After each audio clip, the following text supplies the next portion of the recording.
This comes from trees. And this comes from algae, more precisely microalgae in the oceans. They produce the oxygen for every second breath that we take. And we are only too happy to recycle it for them back into carbon dioxide, which they need to grow. However, lately we've become just a little bit too good at that by adding the burning of fossil fuel to the mix. So why don't we just grow more algae to get rid of our excess CO2? Well, it's not as simple as that.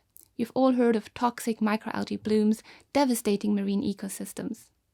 However, there are also good microalgae, the ones that we can grow in bioreactors and that can produce useful products, such as oils, pigments, vitamins, or biofuel.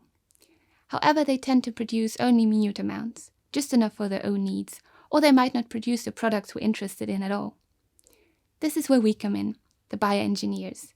To us, microalgae are fascinating biofactories capable of turning CO2 and sunlight into oxygen and biomass.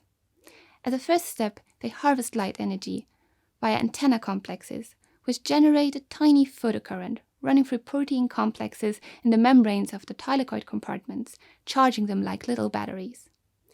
Ultimately, energy equivalents in form of the molecules ATP and NADPH are produced, which drive carbon fixation.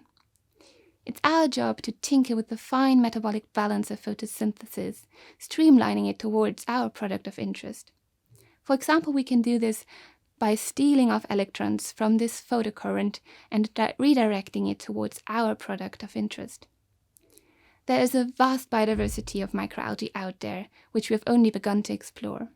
Each species has unique properties, making it suitable for different biotechnological applications.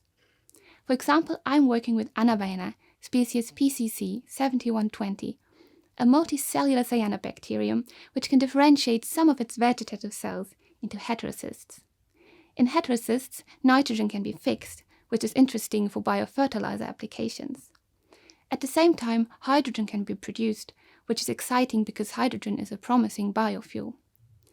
It's my goal to engineer an Anabaena bioproduction strain, which is capable of simultaneously producing a target chemical in vegetative cells and hydrogen in the heterocysts.